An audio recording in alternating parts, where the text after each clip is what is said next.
నమస్కారం ఘంటారావానికి స్వాగతం. ముందుగా ప్రధానాంశాలు. అదానీ వ్యవహారంపై ఆందోళనలతో అట్టుడికిన పార్లమెంటు. సభ్యుల నిరసనలతో మధ్యాహ్నం వరకు ఉభయ సభలు వాయిదా.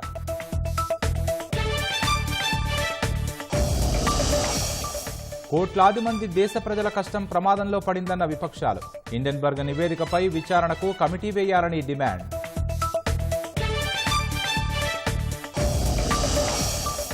మార్కెట్ పరిస్థితులతో ఎఫ్పీఓపై వెనక్కి తగ్గిన అదానీ. తన మెంటర్ మాదిరిగా వినయం ప్రదర్శిస్తున్నారన్న కాంగ్రెస్.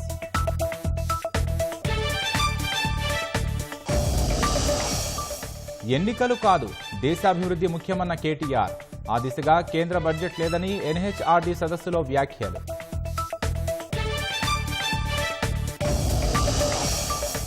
రాజా బహదూర్ వెంకట్రామరెడ్డి ఆశయాలు ముందుకు తీసుకెళదాం.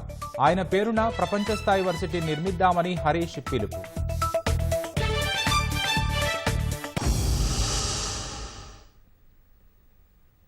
పార్లమెంటు ఉభయ సభలు మధ్యాహ్నం 2 గంటలకు వాయిదా పడ్డాయి. అదానీ సంస్థల్లో అవకతవకలకు సంబంధించి హిండెన్బర్గ్ నివేదికపై చర్చకు విపక్షాలు పట్టుబట్టాయి. ఫలితంగా ఉభయ సభలు ప్రారంభమైన కొద్దిసేపటికే మధ్యాహ్నం 2 గంటల వరకు వాయిదా పడ్డాయి. అంతకుముందు పార్లమెంటులో అనుసరించాల్సిన వ్యూహంపై విపక్షాలు పార్లమెంటు భవన్లో ప్రత్యేకంగా సమావేశమై చర్చించాయి. ఈ సమావేశానికి కాంగ్రెస్తో పాటు DMK, Trinamool Congress, Samajwadi party, JDU, Shiv Sena, NCP, Aam Aadmi, వామపక్షాలు సహా పలు విపక్షాల నేతలు హాజరయ్యారు. అదానీ గ్రూప్ అంశంపై చర్చ కోసం ఒత్తిడి తీసుకురావాలని నిర్ణయించారు. బడ్జెట్ సమావేశాల్లో పరస్పరం సమన్వయంతో వ్యవహరించి ప్రజా సమస్యల పట్ల ప్రభుత్వంపై ఒత్తిడి తీసుకురావాలని కూడా విపక్ష నేతలు నిర్ణయించారు. ఈ అంశంపై సంయుక్త పార్లమెంటరీ సంఘాన్ని ఏర్పాటు చేయాలని సమావేశం తర్వాత నేతలు డిమాండ్ చేశారు.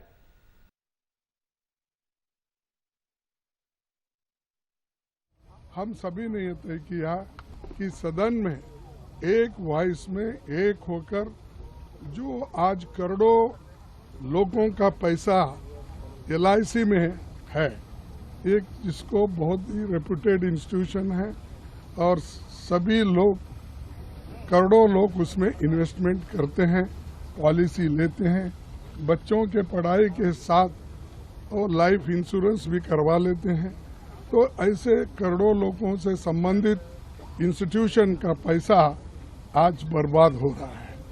और दूसरी तरफ जो बैंक है, SBI बैंक हो और दूसरे नेशनलाइज बैंक्स हो, उसमें भी गरीब लोग अपना पैसा रखते हैं और वो पैसा भी आज हर जगह डिस्ट्रीब्यूट किया जा रहा है, चंद कंपनियों को दिया जा रहा है।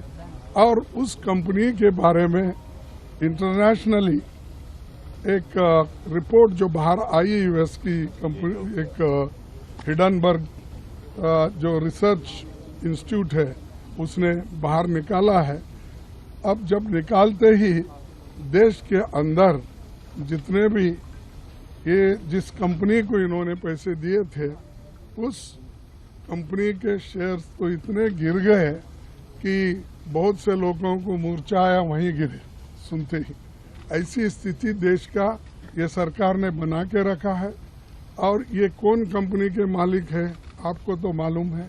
और बार बार हम एक व्यक्ति के रूप में किसी को टीका करने के बजाय हम तो ये कहेंगे कि सरकार ऐसे कंपनियों को कैसा पैसा दे रही है, क्यों प्रेशराइज करके दिला रही है, हमको समझ में नहीं आ रहा।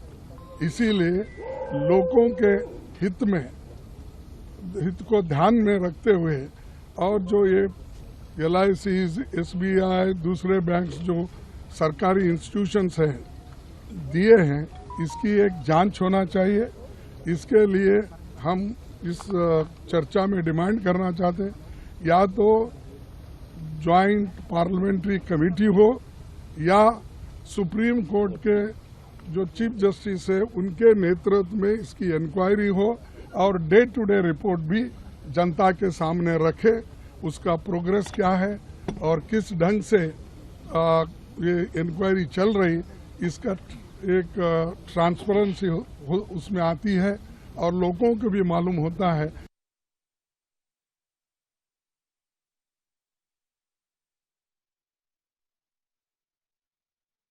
Adani Enterprises stocks have gone down by 27% in one day. जब एक दिन में 27% क्रैश होता है, उसका मतलब है उस आदमी का क्रेडिबिलिटी चले जाता है। क्रेडिबिलिटी जाने के बाद और पैसे लेते हैं आप लोग, उसमें मोरालिटी की क्या बात है? हमारा इश्यू ही नहीं है इसमें। वो इश्यू ऑटोमेटिक नेचुरल था, आया है, हमने यही किया। We are one, all of us are one. Spirit यही है कि this has to be discuss and we have asked for joint parliament committee, but we are agreeing with leader of opposition that in case if it is not possible for any reason, then we are even prepared for the inquiry by supreme court. Yes, thank you. TMC హైదరాబాద్లో జరుగుతున్న ఎన్హెచ్ఆర్డీ జాతీయ సదస్సులో IT పురపాలక శాఖ మంత్రి కేటీఆర్ పాల్గొన్నారు. Decode the future అంశంపై జాతీయ సదస్సులో ప్రసంగించిన మంత్రి చైనా మానవ వనరులను సమృద్ధిగా ఉపయోగించుకుంటోందన్నారు. జపాన్కు సంబంధించిన వ్యవస్థలపై పెట్టుబడులు సరిగా పెడుతోందన్నారు. భారత్లో ఆర్థిక అభివృద్ధి కన్నా రాజకీయాలపై దృష్టి పెడతారన్న మంత్రి ఇతర దేశాలలాగే మన దేశంలో ఆర్థిక అభివృద్ధిపై దృష్టి పెడితే అగ్రస్థానానికి చేరతామని ఆశాభావం వ్యక్తం చేశారు. Innovation, when I say innovation, a lot of people think startups. I don't just mean startups. Innovation can come from within the government in terms of new policy making. In Telangana, the first piece of legislation that we have drafted in the new state of Telangana in 2014 October was the TS iPass.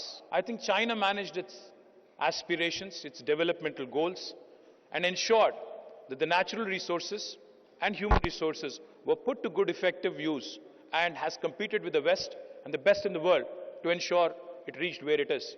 But even China has a long way to go. If you look at the size of the economy versus the size of the people, huge difference. Look at the most valuable asset that it possesses. In India's case, I think it's the think force that we have. India's think force, like I said, which is 65% with the median age of 35, 50% with the median age of 28. I think that's the biggest asset that India has. Hyderabad బుద్వేల్లో రాజా బహదూర్ వెంకట్రామరెడ్డి వసతి గృహం నిర్మాణానికి శంకుస్థాపన జరిగింది. కార్యక్రమంలో మంత్రులు హరీష్ రావు, సబితా ఇంద్రారెడ్డి, నిరంజన్ రెడ్డి, ప్రశాంత్ రెడ్డి పాల్గొన్నారు. కార్యక్రమంలో మహిళా కమిషన్ చైర్పర్సన్ సునీత లక్ష్మారెడ్డి సహా ఎమ్మెల్యేలు, ఇతర అధికారులు పాలుపంచుకున్నారు. రాజా బహదూర్ వెంకట్రామరెడ్డి చాలా మందికి గొప్ప అవకాశాలు కల్పించారన్న మంత్రులు అంతర్జాతీయ స్థాయి సంస్థగా రూపొందించారని ఆకాంక్షించారు. 5 కోట్ల రూపాయల నిధులు విడుదల చేయాలని చెప్తారు. తప్పకుండా ఆ 5 కోట్ల రూపాయలు విడుదల చేయిస్తాం. పని ఆగకుండా మీకు ఎప్పటికప్పుడు అవసరమైన నిధులు అందించే బాధ్యత నేను తీసుకుంటాం.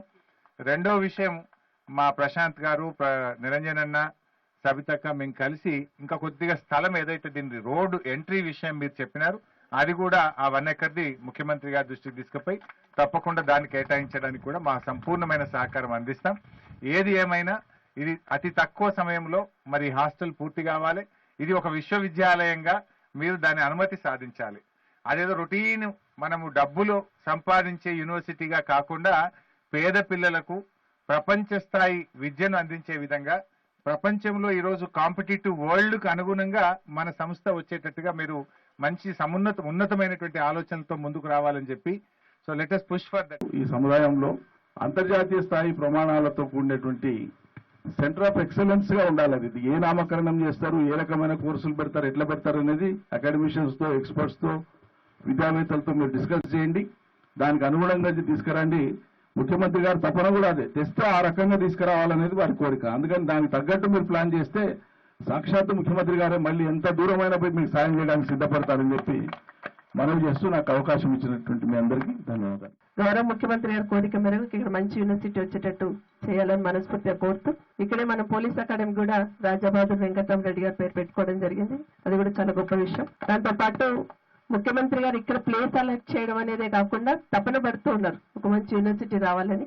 దాన్ని కూడా కార్యరూపం దాల్చడానికి మీరందరూ కృషి చేయాలని, దాని వెనకాల మేమందరం ఉంటామని మరొకసారి మనస్ఫూర్తిగా కోరుతూ మరొకసారి అందరికీ అభినందనలు తెలియజేసుకుంటూ సెలవు తీసుకుంటాం.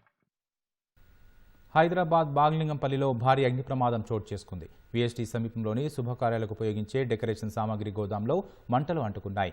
భారీగా ఎగిసిపడుతున్న మంటలను 4 ఫైర్ ఇంజన్లతో అగ్నిమాపక సిబ్బంది ఆర్పుతున్నారు. ఈ ప్రాంతమంతా దట్టంగా పొగలు వ్యాపించాయి.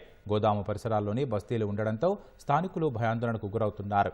సికింద్రాబాద్ నల్లగుడ్డ డెక్కన్ నిట్వేర్లో 2 వారాల క్రితం జరిగిన భారీ అగ్ని ప్రమాదం మరిచిపోకముందే నగరం మధ్యలో జనావాసాల సమీపంలో ఈ అగ్ని ప్రమాదం చోటు చేసుకుంది.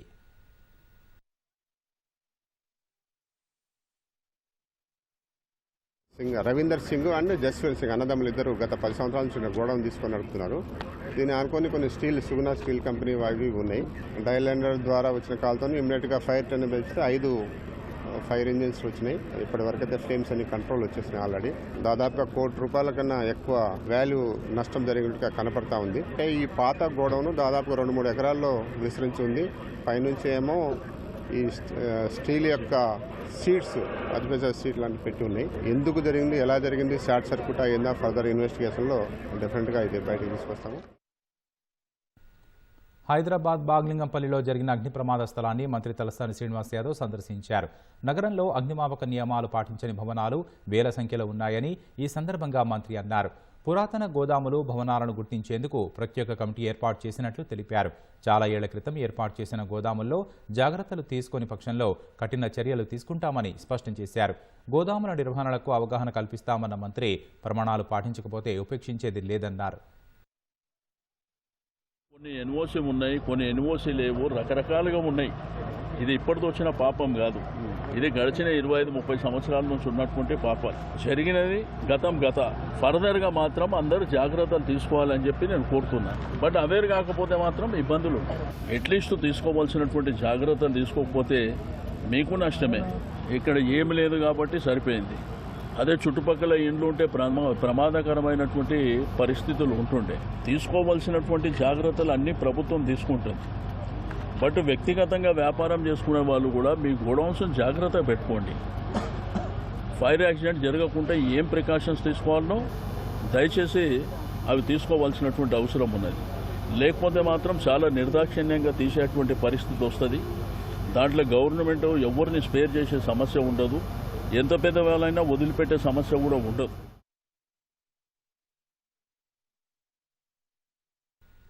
సులభతర వాణిజ్యాన్ని మరింత ప్రోత్సహించేందుకు అనేక చర్యలు చేపడుతున్న కేంద్ర ప్రభుత్వం బడ్జెట్లో మరిన్ని సంస్కరణలతో ముందుకు వచ్చింది. సంక్లిష్టంగా మారిన నిబంధనల్లో కొంత వెసులుబాటును కల్పించింది. 10కి పైగా గుర్తింపు కార్డులను కలిగి ఉండాల్సిన ఇబ్బంది నుంచి వ్యాపార సంస్థలకు విముక్తి లభించింది. ప్రభుత్వ పరిధిలోపల డిజిటల్ ఏజెన్సీ వ్యవస్థలు ఇకపై పాన్ కార్డును గుర్తింపుగా స్వీకరించనున్నాయి. భారత్లో వ్యాపారం చెయ్యాలంటే వివిధ రకాల చట్టాల కింద ఉండే వేల నిబంధనలు పాటించాల్సి ఉంటుంది. కొన్ని రకాల చిన్న నిబంధనలు ఉల్లంఘించినా క్రిమినల్ కేసులు ఎదుర్కోవలసిన పరిస్థితి నెలకొంది. ఈ పరిస్థితి వ్యాపారవేత్తల్ని, పెట్టుబడిదారుల్ని భయపెడుతోంది. ఇవి పెట్టుబడులకు ప్రధాన అడ్డంకిగా మారాయి. దేశంలో సంస్కరణలు జరిగే కొద్దీ ఇటువంటి నిబంధనల్ని తొలగించి వ్యాపారాల్ని ప్రభుత్వాలు ఆకర్షణీయంగా మారుస్తున్నాయి. తాజాగా బడ్జెట్ 2023లో దాదాపు 39,000 నిబంధనల్ని తొలగిస్తున్నట్లు కేంద్ర ఆర్థిక మంత్రి నిర్మలా సీతారామన్ ప్రకటించారు. అంతేకాదు 3,400 రకాల చిన్న ఉల్లంఘనల్ని నేరరహితం చేశారు. అంటే ఆ నేరాలకు జైలు శిక్షలు కాకుండా అపరాధ రుసుము వంటి చర్యలతో సరిపెట్టనున్నారు. వ్యాపారాలకు ఇక నుంచి పాన్ కార్డు అత్యంత ముఖ్యమైనదిగా మారిపోనుంది. ప్రభుత్వ ఏజెన్సీల పరిధిలోని పలు రకాల డిజిటల్ వ్యవస్థలు ఇక పాన్ కార్డును గుర్తింపు కార్డుగా స్వీకరించనున్నాయి. ప్రస్తుతం వ్యాపారాలకు వివిధ రకాల అనుమతులు ఇచ్చేందుకు 13కు పైగా వివిధ రకాల కార్డుల్ని గుర్తింపు కార్డులుగా అడుగుతున్నారు. ప్రస్తుతం వ్యాపార సంస్థలు EPFO, ESIC, GSTN, TIN, pan వంటి వాటిని చూపి అనుమతులు తెచ్చుకుంటున్నాయి. కానీ ఇక నుంచి పాన్ ఒక్కదాన్నే అంగీకరిస్తారు. దేశవ్యాప్తంగా వివిధ అనుమతులు, క్లియరెన్స్ల కోసం జాతీయ స్థాయిలో సింగిల్ విండో వ్యవస్థను తెచ్చే దిశగా ఇది ఒక ముందడుగని కేంద్ర ఆర్థిక మంత్రి నిర్మలా సీతారామన్ పేర్కొన్నారు. గత డిసెంబర్లో లోక్సభలో ప్రవేశపెట్టిన జన్ విశ్వాస్ బిల్లుకు అనుగుణంగా చర్యలు చేపట్టారు. ప్రస్తుతం ఈ బిల్లు జాయింట్ పార్లమెంటరీ కమిటీ ఎదుట ఉంది. మొత్తం 42 చట్టాల్లోని నిబంధనల్ని తొలగించి వ్యాపారాల్ని మరింత సరళంగా మార్చాలని జన విశ్వాస్ బిల్లు ప్రతిపాదించారు. దీని ప్రకారం పోస్టాఫీస్ చట్టం 1898, పర్యావరణ పరిరక్షణ చట్టం 1986, పబ్లిక్ లయబిలిటీ ఇన్సూరెన్స్ చట్టం 1991, ఇన్ఫర్మేషన్ టెక్నాలజీ యాక్ట్ 2000 వంటివి వీటిల్లో ఉన్నాయి. ఈ చట్టాల్లో ఉన్న కొన్ని రకాల నేరాలకు జైలు శిక్ష విధిస్తారు. అటువంటి వాటిని నేరాల జాబితా నుంచి తప్పించి అపరాధ రుసుముతో సరిపెట్టనున్నారు. అగ్రికల్చర్ ప్రొడ్యూస్ యాక్ట్ 1937 కింద నకిలీ గ్రేడింగ్ కు 3 ఏళ్ల జైలు శిక్షతో పాటు 5,000 అపరాధ రుసుము విధిస్తారు. కానీ కొత్త బిల్లు ప్రకారం అదే నేరానికి 8 లక్షల జరిమానా విధిస్తారు. కంపెనీల చట్టం 2013 కింద ఉన్న చిన్న ఆర్థిక నేరాల్ని డీక్రిమినలైజ్ చేస్తే 4 లక్షల కంపెనీలో తాము పాల్పడిన నిబంధనల ఉల్లంఘనల్ని సరిచేసుకోవడానికి సానుకూలంగా ఉన్నాయని 2022-23 ఆర్థిక సర్వే తెలిపింది. ఈ క్రమంలోనే 3,400 నేరాల్ని డీక్రిమినలైజ్ చేసింది. ఈసారి బడ్జెట్లో సూక్ష్మ, చిన్న, మధ్యశ్రేణి సంస్థల కాంట్రాక్టు వివాదాల పరిష్కారం కోసం వివాద్ సే విశ్వాస్ పథకాన్ని ఆర్థిక మంత్రి ప్రకటించారు. పన్ను, వడ్డీ, జరిమానా, ఫీజుల అంశంలో వివాదాల్ని పరిష్కరించేందుకు దీన్ని తీసుకొచ్చారు. ఇది నష్టపోయిన ఎంఎస్ఎంఈలకు ఆశాదీపం వలె ఉంటుందని ఆర్థిక మంత్రి తెలిపారు. విశాఖపట్నం కిరండోల్ మార్గంలోని శివలింగాపురం వద్ద గూడ్స్ రైలు పట్టాలు తప్పింది. ముడి ఇనుము కోసం కిరండోల్కు వెడుతుండగా ప్రమాదం జరిగింది. ఈ ప్రమాదంలో రైల్వే ట్రాక్తో పాటు విద్యుత్ స్తంభాలు దెబ్బతిన్నాయి. దీంతో ఈ మార్గంలో నడిచే విశాఖపట్నం కిరండోల్ ప్యాసింజర్ రైలును అధికారులు రద్దు చేశారు. పూర్తి స్థాయిలో పునరుద్ధరణ పనులకు 36 గంటలు పట్టే అవకాశం ఉందని వాల్తేరు డివిజన్ రైల్వే అధికారులు తెలిపారు.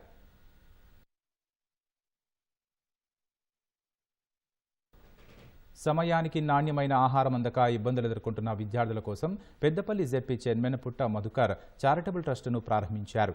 జయశంకర్ భూపాలపల్లి జిల్లా మహదేవ్పూర్లో ప్రభుత్వ డిగ్రీ కళాశాలకు వచ్చే పల్లెటూరు విద్యార్థుల కోసం ఏర్పాటు చేశారు. ఆకలి మంటలతో విద్యను అభ్యసిస్తున్న విద్యార్థులను దృష్టిలో ఉంచుకొని పుట్ట మధుకర్ తల్లి పుట్టాలింగమ్మతో కలిసి తమ వంతు సాయం అందిస్తున్నారు. రోజు పౌష్టికాహారం తీసుకుంటూ ఉన్నత విద్యను అభ్యసించాలని విద్యార్థులను కోరారు.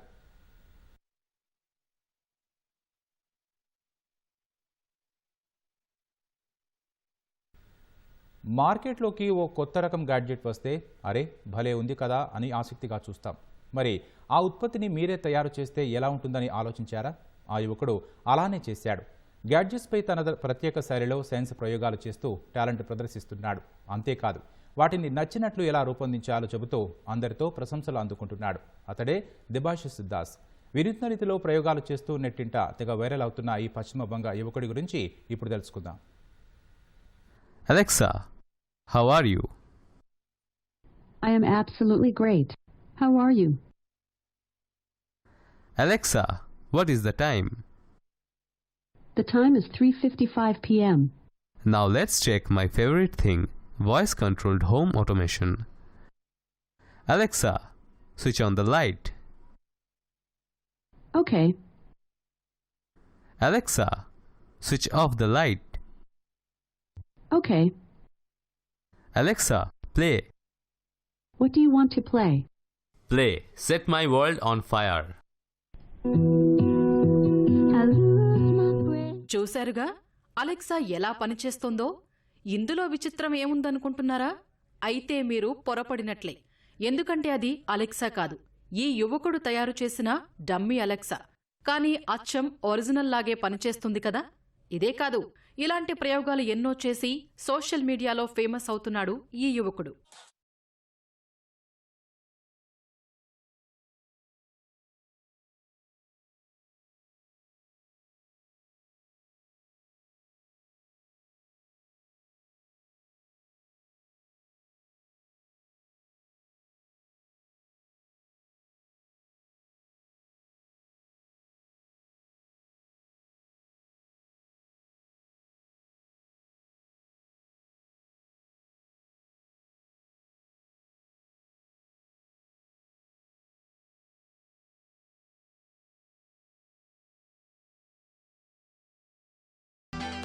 పశ్చిమ బంగాకు చెందిన ఈ యువకుడి పేరు దేబాశిష్ దాస్. చిన్నప్పటి నుంచి సైన్స్పై ఆసక్తితో ఎలక్ట్రిక్ ఆట వస్తువులతో గడిపేవాడు. చదువుల్లో ప్రతిభ చూపిస్తూ ఇంజనీరింగ్ పూర్తి చేశాడు. కళాశాలలో ఏ ఈవెంట్స్ జరిగినా సైన్స్ ప్రాజెక్టులు చేసి అవార్డులు అందుకున్నాడు. దాంతో అధ్యాపకుల నుంచి తెలివైన కుర్రాడిగా కితాబులు సైతం అందుకున్నాడు దాస్.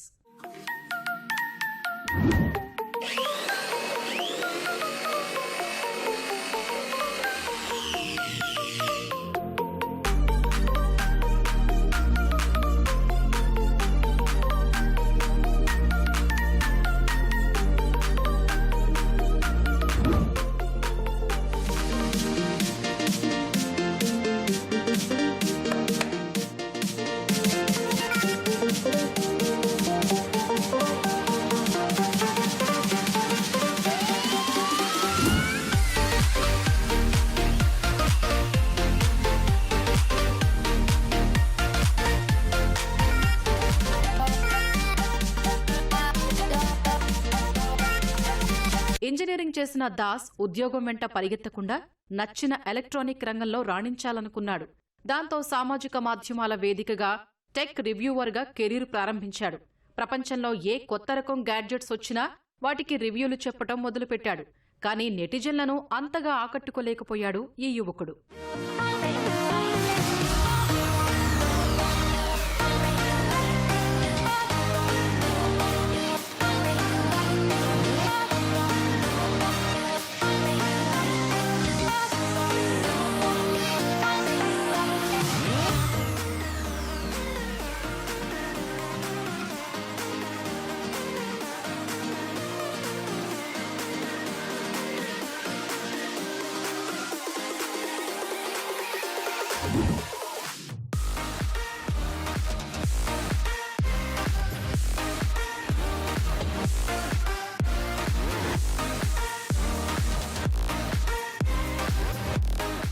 ప్రయత్నం విఫలమైందని వెనకడుగు వెయ్యలేదు దాస్.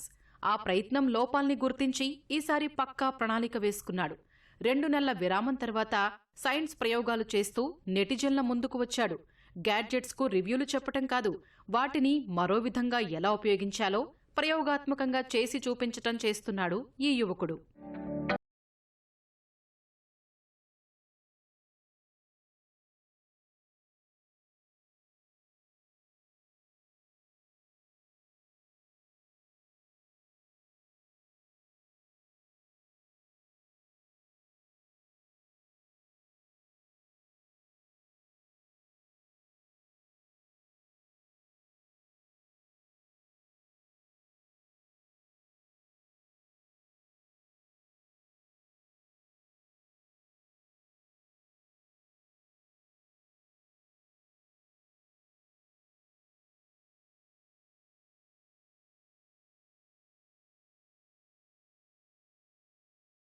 సంథింగ్ స్పెషల్గా ఉండాలి అనుకుంటాడు దాస్. అందుకే అలాంటి ఆలోచనలే ఈ యువకుడి బుర్రలో మెదులుతుంటాయి. ఎలాంటి స్మార్ట్ ఫోన్లకైనా సరే కేబుల్ లేకుండా ఛార్జింగ్ పెట్టేస్తాడు. ప్లాస్టిక్ బాటిల్స్తో స్మార్ట్ ఫోన్కు ఉపయోగపడే VR పరికరాన్ని తయారు చేసి విజువల్ వండర్ అనుభూతి పొందుతాడు. తనే సొంతంగా పవర్ బ్యాంక్ క్రియేట్ చేసుకుని మొబైల్కు ఛార్జింగ్ పెడుతూ అందరినీ ఆశ్చర్య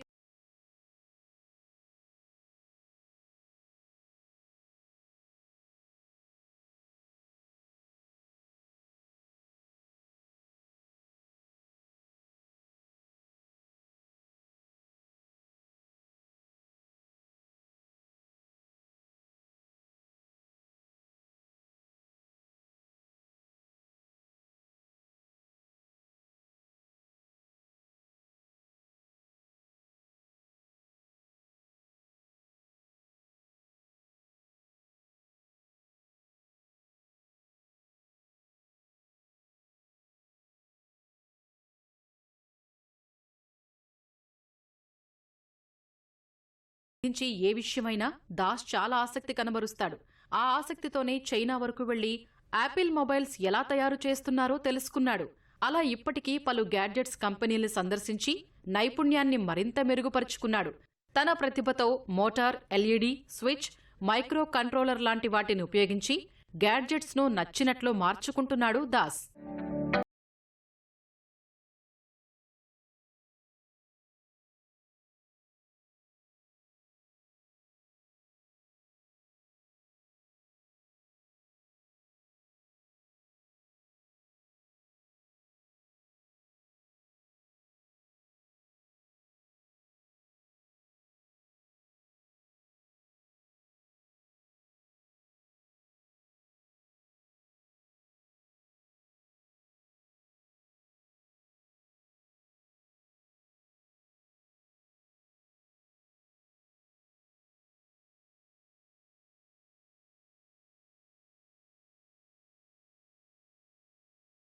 వైవిధ్యభరితంగా ఆలోచించి 24 గంటల్లో డ్రోన్ తయారు చేశాడు దాస్.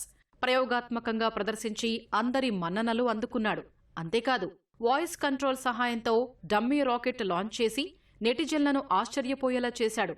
ఇలా ఒక్కటేమిటి, దాదాపు అన్ని రకాల గ్యాడ్జెట్స్, ఎలక్ట్రానిక్ యంత్రాలు, వాటి పరికరాలతో ప్రయోగాలు చేస్తూ అదరగొడుతున్నాడు ఈ యువకుడు.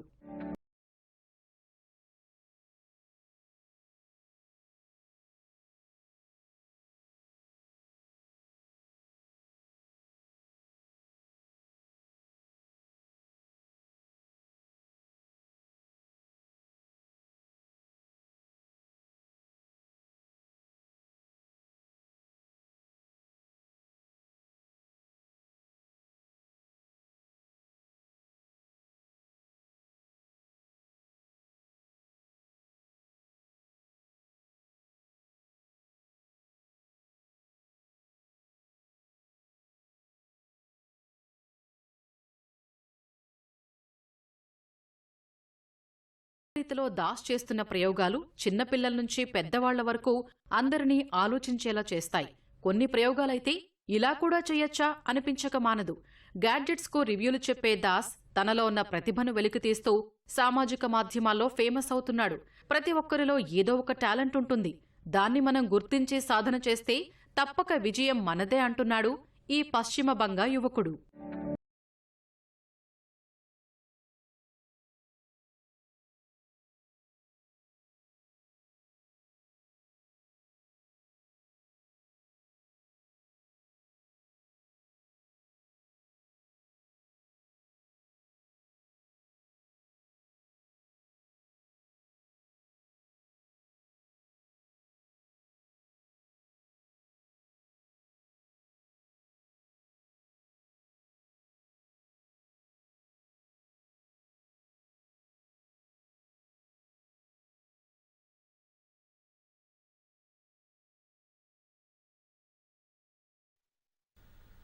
ఉత్తరప్రదేశ్లో అరెస్టైన కేరళ జర్నలిస్ట్ సిద్దిక్ కప్పన్ను 2 ఏళ్ల తర్వాత జైలు నుంచి విడుదల చేశారు. 2 కేసుల్లో బెయిల్ వచ్చి నెల రోజులు అవుతున్నా పూచీకత్తులు సమర్పించడంలో ఆలస్యమైన కారణంగా ఆయన విడుదల కాలేదు. బుధవారం పూచీకత్తులు సమర్పించగా ఈ ఉదయం ఆయన్ను జైలు నుంచి విడుదల చేశారు. రాక్షస చట్టాలకు వ్యతిరేకంగా పోరాటం చేయనున్నట్లు జైలు నుంచి విడుదలైన తర్వాత కప్పన్ తెలిపారు. బెయిల్ వచ్చినా జైల్లో పెట్టారని, 2 ఏళ్లు కఠినంగా సాగినా ఎప్పుడూ భయపడలేదని కప్పన్ చెప్పారు. కప్పన్ను 2020 అక్టోబర్లో అరెస్టు చేశారు. హత్రాస్లో జరిగిన సామూహిక అత్యాచార ఘటనను రిపోర్టు చేసేందుకు వెళుతున్న సమయంలో అదుపులోకి తీసుకున్నారు. ఈ ఘటనపై దేశవ్యాప్తంగా ఆందోళన వ్యక్తమైంది. తర్వాత కప్పన్పై దేశద్రోహం కేసు పెట్టిన పోలీసులు 2022 ఫిబ్రవరిలో మనీ లాండరింగ్ కేసు కూడా నమోదు చేశారు. నిషేధిత పీపుల్స్ ఫ్రంట్ ఆఫ్ ఇండియా నుంచి డబ్బులు తీసుకున్నట్లు అతనిపై ఆరోపణలు ఉన్నాయి. టెర్రర్ ఫైనాన్సింగ్తో తనకు ఎలాంటి సంబంధం లేదని కప్పన్ తెలిపారు. జర్నలిస్టుగా వార్తలను కవర్ చేసేందుకు హత్రాస్ వెళ్లినట్లు చెప్పారు.